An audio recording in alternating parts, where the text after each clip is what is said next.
God turn it around, God turn it around, God turn it around. I'm calling on the name, it changes everything. God turn it around, God turn it around, God turn it around. 'Cause all of my hope is in the name of Jesus. Breakthrough will come in the name of Jesus. Let's say. Well, welcome back to part 2 of Level Up Financially. I am so excited, man. This is a wealth of information that we've been talking about today. As we continue on with this conversation about credit, I'm reminded of what the Word of God tells us in 1 Corinthians 6:10. Now, you have all heard this. Money is the root to all kinds of evil. Money is the root of evil. And I think it was the Isaac Brothers sing For the Love of Money. Was that them? Yeah. The mother? But that's not what this says. It doesn't say that. It says the love of money is the root of all evil. So as we're talking about this, is it wrong then to talk about money management and money movement so that you are able to change your lives? We were talking about credit. We need money to be able to maintain. We need money to be able to do a lot of things. So how do you encourage somebody who has bad credit? And again, we're not we're not credit experts, so we have to get someone who's an expert on that topic. But what can you tell us about getting out of debt and building our credit? I would say there's a website that's called annual credit free annual credit report. I believe that's what it is. Okay. You can pull your credit report once a year for free, and pull that credit report and to see exactly what's on it. And so you can start to eliminate some of that stuff and start to decrease that in order to increase your score. The less liabilities you have on there, the higher your credit score will go up. But it starts with pulling your credit report to know where you are. Why do we need to have good credit? So it speaks for you. It speaks for. I was doing a message a few weeks ago, and I was talking about the fact that somebody stole my. They got a hold of my Social Security when I was in college, and they ruined my credit, messed my credit up. I couldn't get anything, and so I was always trying to get anything that they were going to give me. They were going to give me a higher interest, or it was going to be some hoops I had to jump, and I had to work a long time to get that repaired. But I went into this car dealership one day, and I tell the story in the sermon. And as I went into the car dealership, they ran my name through the process, and they said, "You can have any car on the lot." I was so excited, you all. I was like, "Hold up, man! They fixed my credit that good. Somebody went and changed some numbers." Long story short, it wasn't my name; it was my grandfather's, because I'm a third. And what I learned then, though, is my grandfather had excellent credit. So it doesn't matter if he was trying to buy a house, a car, a business. They were ready to give him money. So in my mind, that etched in my mind, I always want to keep my credit good, because it means that you have a good name in a sense. Would you agree? Basically, your credit report is your financial resume. If you go apply for a job, they're going to ask for a resume. They want to see the history of your knowledge, your employment, to see if you're a good employee, what your experience is. Wow. A bank, lender, they don't know you, so they have to go by that profile that you've established in order to determine if you're a good risk or not. Because with banks, that's all they look at. They measure risk. How much risk they're taking on, how much risk you're taking on. If you got questionable credit, they're taking all the risk. But if you have excellent credit, they know you want to maintain that, so you're taking the risk. So that credit report is pretty much your financial resume. That's right. So would you say it has gotten better for our community? And I'm just leaving it at that community, because some feel like I try to go to the bank and they're going to turn me down because of how I look. Are you telling me we're in a day and age where it's really not about the color of your skin, it's about the color, Your risk.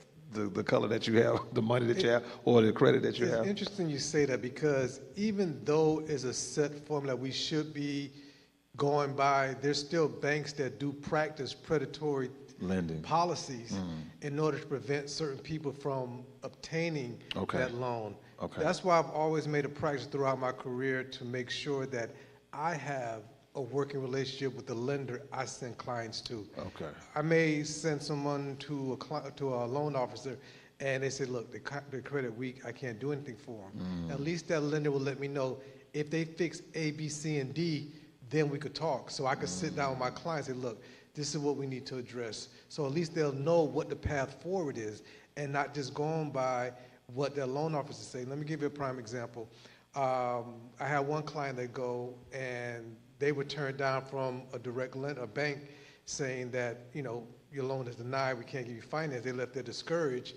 And of course, you know, retail therapy, they go out and buy a car because they felt so bad. But what their lender didn't tell them is, the reason why they were denied is because FHA, one of the requirements is you can't have a late payment within the last 12 months. They had a late payment 10 months ago. So 2 months later, they would have been good to go, but that lender didn't disclose that to them. So that's why it's very important that whoever's helping you understand your credit, get financing, that they have enough expertise and knowledge to explain the process to you. I tell people all the time, if I'm doing something I've never done before, you got to explain it to me like a third grader. I want to be crystal clear as far as what my obligation responsibilities are. And a lot of people are afraid of questions because that expose their vulnerability.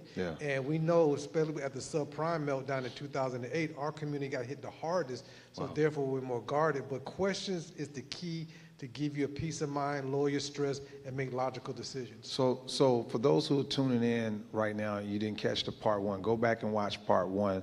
But the reason why we're having this conversation, it started out because I was asking the question of how do we get ourselves prepared? There's some recent construction going on not too far from the church, and the complaint has been a lot of our community, they get left out of the process either because they don't know or they're not prepared. And so the question we wanted to tackle is how do we make sure that our community is prepared for wealth building, is prepared to have home ownership, is prepared even if we have to rent. You know, how do we prepare ourselves, even with investment? And that's a whole nother conversation. But how do we get prepared? Because today, I just feel like we're past the time to making excuses of, oh, we don't get this because we're this color, or I'm not saying that doesn't exist, but I'm saying we are far along now where we can put ourselves in position and our families in position and to be in a better place. So we're not making excuses, we're making adjustments. So how do you all help us or help those who are listening prepare themselves for the future? One thing I have to keep in mind is credit isn't just about how you manage your debt when it comes down to at least purchasing the property. What the lenders look at is your debt to income ratio too. Because I've had clients that make $10,000 a month, but they have $8,000 a month in expenses. And the lender don't feel comfortable giving you a loan unless your gross monthly salary, only a certain percentage, like 31% of your gross monthly salary, they're going to say, okay, that's your payment, your housing payment, and no more than your total monthly debt could be up to 45 to 51%. That's so interesting. So you said it in the last session, it's not how much money, one of y'all said how much money you make, but I asked if you make more, you're in your mind, you're doing better, but what you're saying is if I'm making $10,000 a month, but I have $8,000 or $9,000 worth of expenses, that can affect tremendously. That can affect. Well, here's the deal with that. When your outgoing income is greater than your incoming income, your upkeep will be your demise. And here's the thing when you say, how do we prepare for financial success, long-term financial success? It starts in those early stages, in the wealth accumulation stage. The wealth accumulation stage, that's when you first start working. That's when you're identifying yourself, you're creating a lifestyle, you have a job, you start working, you're either employee benefit plan or employee contribution plan. What is the difference? employee benefit plan is you're going to be receiving a pension. Jobs are no longer paying people pensions anymore. So more than likely, they're putting the responsibility, your individual retirement, on you through what they call the employer contribution plan, which means you need to know exactly for this younger generation how much they're matching. And it goes back to what Ms. King said. You have to budget to make sure that you match it exactly what they're matching, because it's called leverage. Wow. It's called using other people's money, because this stage is the most critical stage, because you want to be chasing returns in your earlier years. And the later you get in this process, which is the distribution stage, you're now, preservation stage, you're now putting the brakes on. You're 55 and going close to 60, and now you're reflecting on what you did or what you didn't do. And if you didn't do it right, you didn't call the right play in the accumulation years, it's going to be hard to decide what play is going to be called in your preservation. And then when you go to your distribution phase, which is the phase where now you want to identify guaranteed sources of income. And if you didn't call a play that was designed to create assets that will be able to produce income for a sustainable financial future, you're going to be stuck like Chuck. Do you have an age range where you're talking about these different phases? Absolutely. From the time you start working at 25 to like 50 to 52, you're in your accumulation phase. That's where you're building a family, you're providing, and you want to make sure you protect your family with a risk mitigation plan. Definitely talking about life insurance. It depends on your unique financial situation and family. Right. You want to make sure while you're creating this lifestyle, you protect it in the event of a loss of the breadwinner. And not only dying, folks, when you think about life insurance, but there's a lot of living benefits when it comes to life insurance. You know, when you get sick, ill, and unable to perform 2 to 6 daily activity, you can tap into these death benefits. So we have to look at insurance a little different. It's designed to do a little bit more. But that is that age, and then from the age of like 55 to 62, that's your preservation. At that time, you want to protect what you've built. Okay. Because you don't have as much runway at 55 as you did at 25. And then when you hit 62, you're in your distribution phase. Now you're really focusing on income. What are my guaranteed sources of income? Up until the age of 73, for those who are there now, you got to worry about requirement minimum distribution, because the government wants their money if it's in a qualified bucket of money. So you have to have a transfer plan, a succession plan. So when I talk about those phases, that's exactly what I'm talking about, Pastor. Man, that's some good stuff. That's some good stuff. Listen, one of the challenges that I've heard in our community is a lot of our families, we work, we pay off our houses, and we either pass on or pass the house down to our kids or our grandkids, and they end up losing it, and they lose it for different reasons. What would you say to somebody who's, we're looking at creating wealth, keeping wealth? Because, man, if I would have bought some of these houses over here when I first got here, man, I wasn't thinking. But should they be giving up their homes?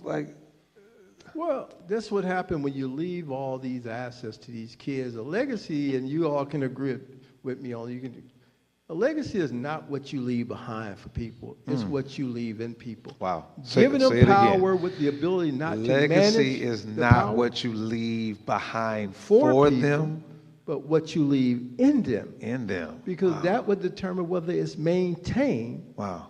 Because the purpose of creating it was to be perpetuated. And it's interesting you bring that up. I've faced at least 7 or 8 families when a loved one passed away, and there was no will, and there was a reverse mortgage on the property. Wow. The conventional wisdom, they Explain what a reverse mortgage is. A reverse mortgage is once you reach a certain age, that person can qualify to get a mortgage that will pay off their existing mortgage, and up to 65% of the value, they'll give them that in cash. So from that point forward, they don't have any more mortgage payment. You just have to maintain the taxes and insurance. Now, some people, it works for them because they want that money out to travel, enjoy life, and don't have to worry about a mortgage. Other ones is because they can't depend on family members to help them out, and it's the only financial option they have in order to maintain their homes. But there's a misconception that if it's a reverse mortgage, that once that person passes away, the bank comes and take it. That family has up to a year to do several things. They could purchase the property themselves, refi the mortgage, or just sell it. And the problem, it goes back to that family, there's no planning. There's no conversations. And if you don't have a succession plan for grandma's house, mom's house, even your own property, you're left out there confused. Because let's say the reverse mortgage situation.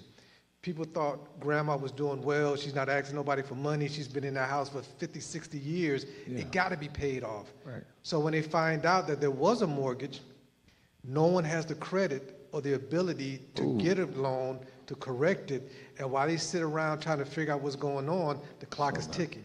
Wow. The lender is, okay, do you have a loan in place? Well, who's going to buy it?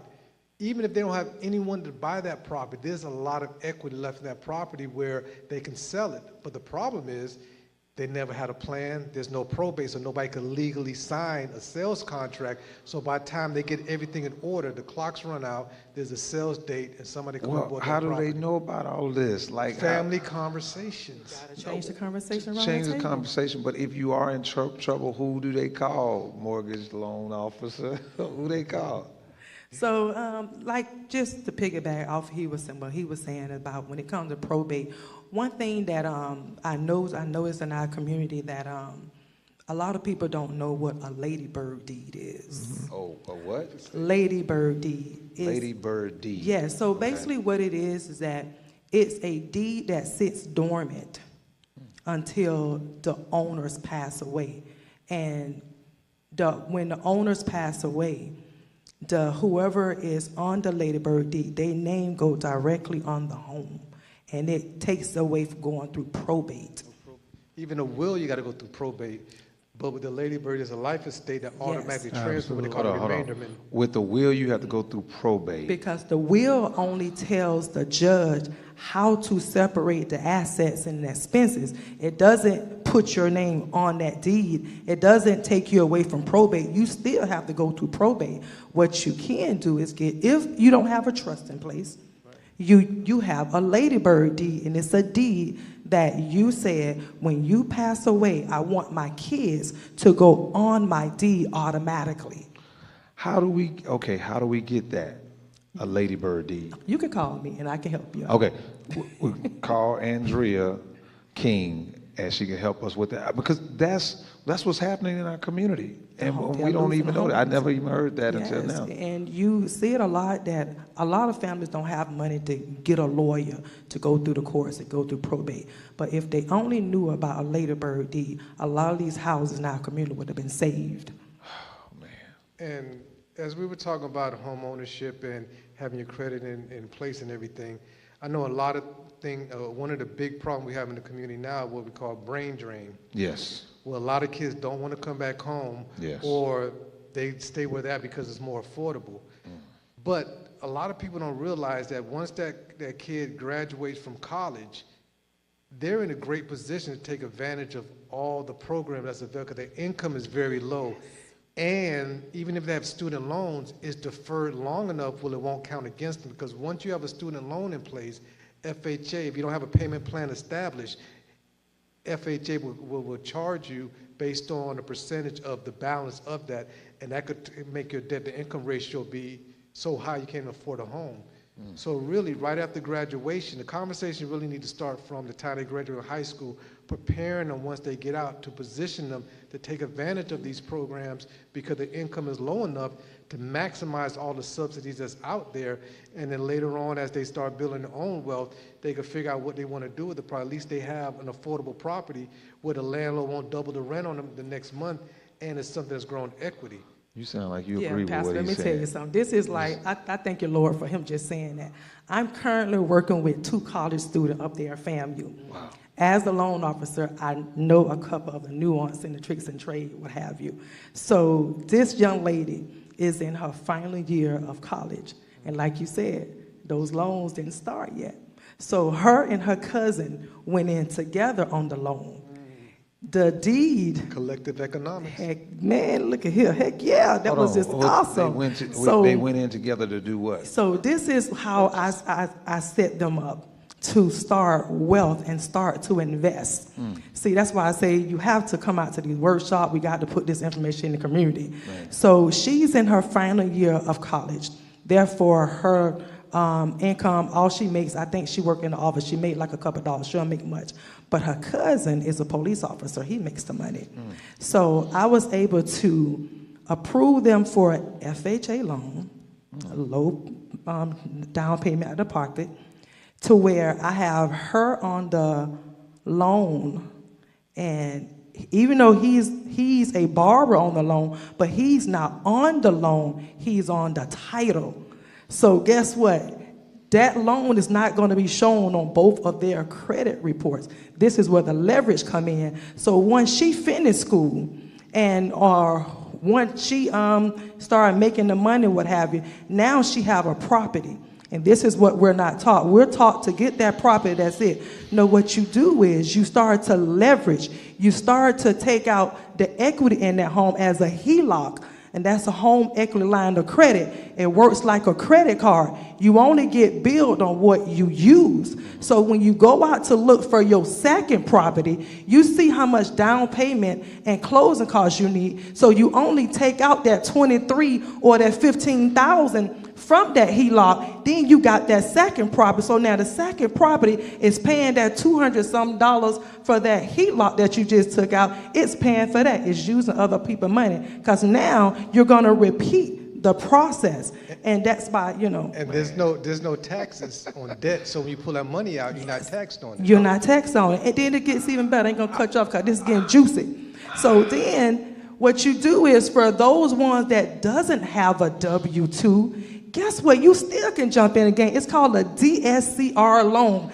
That loan there, you don't have to have a W-2. You don't have to pull out your tax return. That loan particularly says, if the mortgage is $1,000, right? Mm-hmm. You listen to me, right? I'm listening. If the mortgage is $1,000, the rent got to be $1,000. That's a 1-to-1 ratio. On an investment property. On the investment property. As long as your investment property is paying for that mortgage, you got the loan. All you need is between 15 and 20% down, depends on the lender, and your closing costs. But guess what, Pastor? It gets even better. This is where you call using other people's money. Most of the times, the seller will give you a concession. What is concession? Money towards your your closing. That's money that's not coming out your pocket. Now, we're talking about a second home, or are we talking about the initial home? And the first thing you want to do is get your first home, like Right. my two college kids doing. Right. That's the FHA, low down payment out your pocket. After that, that's when you start getting your investment homes after that. But if you want to start off as an investor, FHA will allow an individual to buy up to That's 4-unit building. Yes. Owner occupant. Yes. As long as you're going to occupy one of the units. Yes. FHA will allow you to purchase that. But let's say the purchase price is way beyond their affordability. They'll look at what the income. The other unit is going to generate, and if those units are generating that income, it increases your affordability. That's right. So right out the box, you could buy with FHA an investment property that's paying for itself, and that becomes your nest egg immediately. Yes. Man, y'all gonna make me go back and listen to this session again, because this is some good stuff. We just talked about how do we build wealth. It says Proverbs 10. I'm gonna say it again. Proverbs 10:4 says, "Diligent hands bring wealth."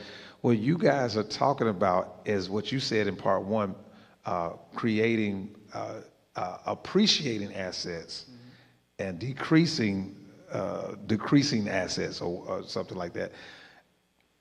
We need to hear about this, because our communities are that's how we can build wealth. That's how we can. They say people perish because of what? Lack of knowledge. But it goes to here. This is why a lot of folks don't build wealth. Wealth is quiet. Rich is loud. Explain that. It's true. People want that flash. You want that flash. Other folks. Wow. Yeah. Wow. Yeah, wealth is quiet. These folks, they're just going by their business. And rich is people it applies to some, maybe it doesn't, but rich, it's loud. It's loud. Wow. So for our community, because this is some good stuff, and I think I want to encourage our church, I want to encourage our community to listen to this information, but more importantly, learn from what you all are saying. You guys just said some things that I had never heard of, and I think that we need to be diligent in that. And so So what are our next steps? Like, if that is the case, they need to talk to y'all. They need to talk to y'all. How do we prepare to position ourselves for wealth? You have to be willing to get uncomfortable, first of all. Go to meetings, board meetings as they call it. Life changes at board meetings. Okay. What I mean about this, you all have these seminars and you talk about these things. We are not attending events that's designed to help us grow. We attend a lot of things, and I don't tell people how to live or spend their life because it's their choice. Yeah. But if you want to change your life, you probably need to change your audience.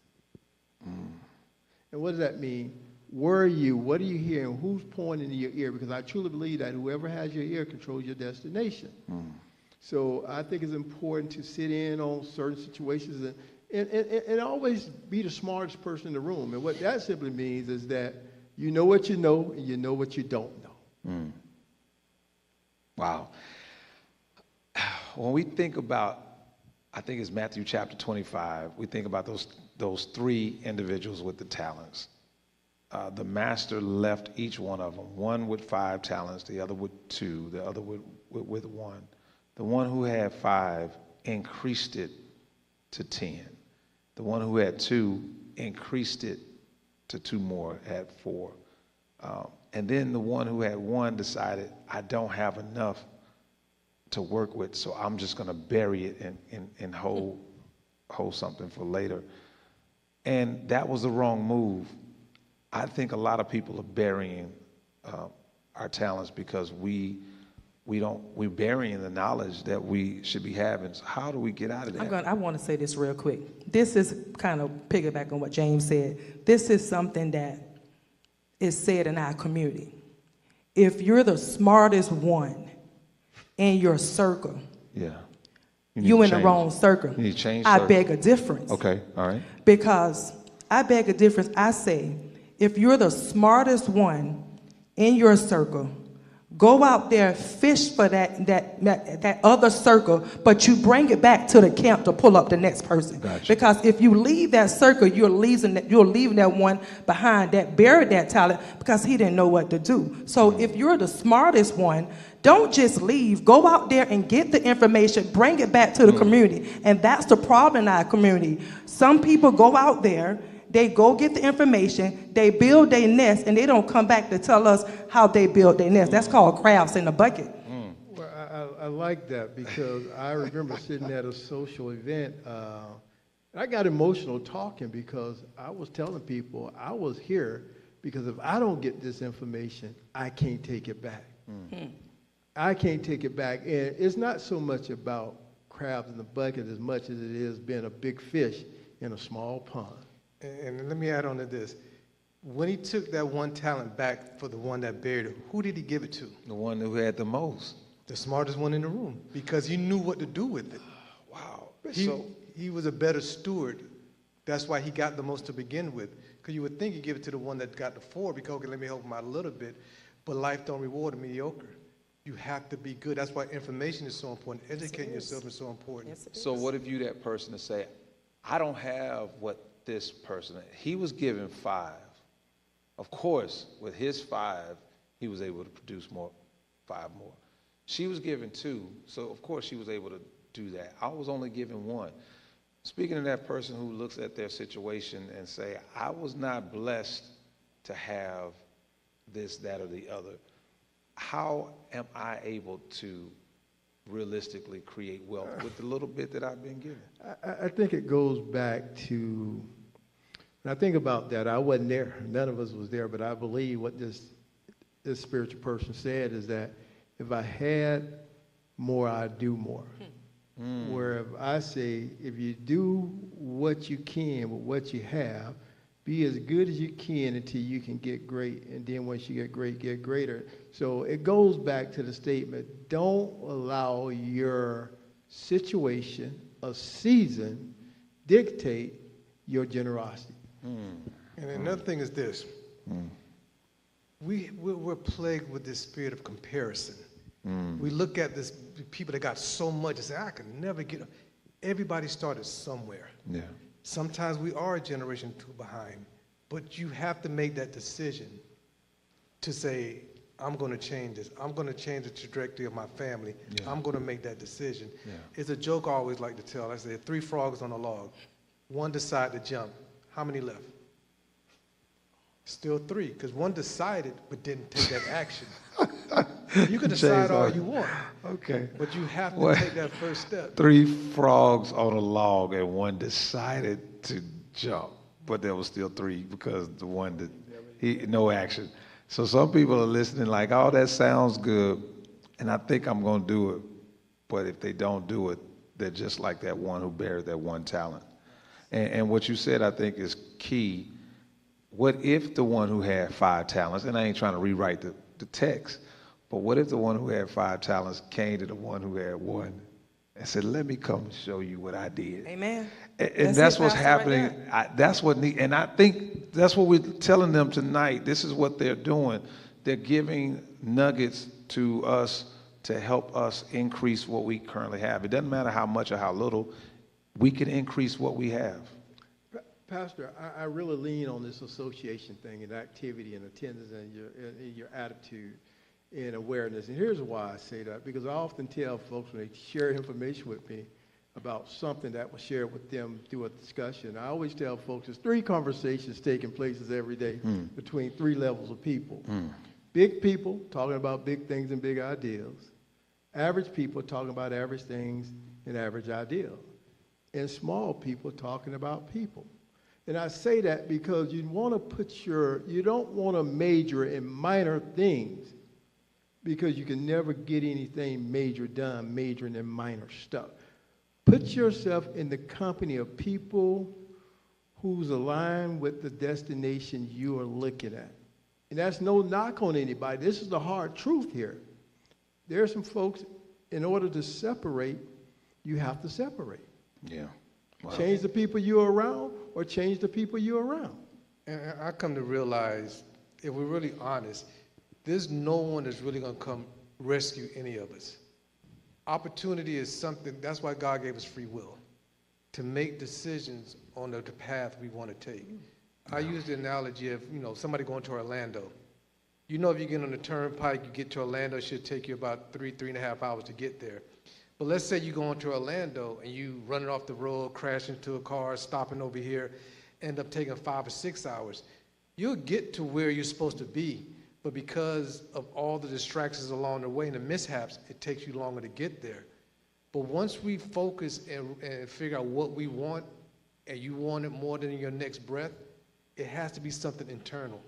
And if you can't encourage yourself and you're waiting on somebody else to come encourage you or do something for you, you're going to sit around and just complain. I always like to joke around and say it seems like we're at a point in time where everyone wants to live their life in the comment section. Everybody got a comment about this, and but nothing about their own situation on what they need to do next. So I think it was part 1 that I talked about Wayne Gretzky. He was successful because he anticipated where the puck was going. We all know that there's been change coming in our community. Now, I just got here in 2010. All of you all are natives of Miami, right? Well, I sort of returned back here. Well, yeah, but you're from here. But we see the wave has come. We see that the change has come. How do we prepare for where we're going as we're getting ready to wrap up a little bit? Just kind of have our minds set on what's next for us. What I know is housing. I remember my mom buying her first house in 1977, 3 years after women was finally allowed to be on a mortgage without the husband being able to sign. She bought her house in South Miami for, I think it was $45,000. When we ended up having to sell her property as she passed away, the house we sold it at close to $900,000. Wow. There's still opportunities now to get in. You're not going to get your forever home the first time out. Prime example of pricing. I was selling homes in Richmond Heights, just using that as an example, right before COVID on average in Richmond Heights 2019 for $225, $250. And that was 2019. After COVID, it doubled. Right now, there's properties in there selling 800,000. Imagine the people say, I don't want to be in Perrine, or I don't want to be in Richmond Heights, would have bought at that point. They would have been sitting on $300,000, $500,000, $600,000 at that point. So people always ask me, when is the best time to buy? I always say, when you're ready. Because even if you got to start a home, you got to put a little work to it. Even if you're going to be there 5 to 7 years, it's a strong possibility the way Miami is going. You're going to have the equity, you're going to have the ability to be able to either pull the cash out, invest in something else, or sell and say, okay, I could be free and clear someplace else. But you have to make that decision that you're not going to be on the sideline and take an active role in your own destiny, as opposed to getting with the people that's going to say, why it can't be done. You got to be able to say why it should be done. Rich Dad, Poor Dad, real quick, he said, one dad said, I can't afford this because I have you kids. The other dad said, I have to afford this because I have you kids. So what is your why? Yeah. I tell my kids all the time, you know, the things we've been through. I said, people are going to look at you and say one or two things. You're like that because of what you've been through, or you're like that in spite of what you've been through. Yeah. So we're the author of our own destiny, especially if we're connected to God. He's going to lead us in the right path, but at the end of the day, it is going to come down to our choices. Good stuff. Now, I didn't know if you were going to say something on budgeting, because that was one of the questions that came in as we come to a close. Somebody said, how do I start preparing for a budget? So to start preparing for a budget, the first thing you need to do is write down exactly how much money comes in. And after that, list all of your expenses. The best thing to do is go through your previous month bank statement. That's your blueprint. After that, when you subtract those two numbers, hopefully that you come up with that you got some money saved versus have a deficit. And when you get that, as a mortgage loan officer, I'm going to tell you, your debt to income ratio is crucial when it comes to getting a loan, as in your credit score. The way you reduce your DTI is by your budget. You start as the snowball effect to eliminate all of those small bills first, and you're soon going to be left with that last big bill, and all the payments that you was using for those small bills, you're going to put it towards that big bill. And for those of you that's looking to buy a home, that's where you start from. Start with a budget. Your budget is your playground to get to the place where you want to be, because now you're able to save what you want to save, because you know what's going towards Starbucks and Publix and going out on outings. Can ChatGPT help them with a budget? Yes, ChatGPT will even build you a template. Use it, it's free. Okay, all right, that's some good stuff. And then, last but not least. Well, I want to thank you for having me here. I tell you what, power is knowledge, application is potent. And it is an example of what I'm talking about, audience and conversation. Being in this conversation, I've learned some stuff today that I didn't know. But if I'm not here, nothing changed. And if nothing changed, nothing changed. Well, a text message came to me saying we have to bring them back. This information is great. Of course, they're well-equipped financial gurus in their own respective areas, whether it is mortgage lending, real estate, financial management, and investment. And I just want to say thank you to Brother James Hawkins. I want to thank Sister Andrea King. Did I say that right? Andrea King. And then Brother James Bunyan, who is a member here at Sweet Home. I just want to thank God for the wealth of knowledge that they've given us. Now, I would hate that when our lives end, some of the people listening today is like that one person with that one talent that buried it because of the wealth of information we just received. We should be being that 5, the one that received 5 and he made 10, the one that had 2 made 4, but none of us should be the one who had 1 and did not increase it, because at the end of the day, he didn't hear, well done, thy good and faithful servant. He heard, you wicked and lazy servant. And we do not want to be wicked. We don't want to be lazy. We want to allow God to be pleased with what he has given us. And so I want to take a moment to say thank you all for tuning in on tonight. I thank you so much for listening. But more importantly, I pray that you take this information and you really utilize it for your own families. Utilize it for your future. Go back and look at it again. I'm going to go back and take a look because there were some nuggets that all three of them shared that I need to know for my family, and I encourage you to do the same. Listen, until next time, level up in the Word, and now we want to level up in our finances. May God bless you. May God keep you. We'll see you next time. Let's go sing right now.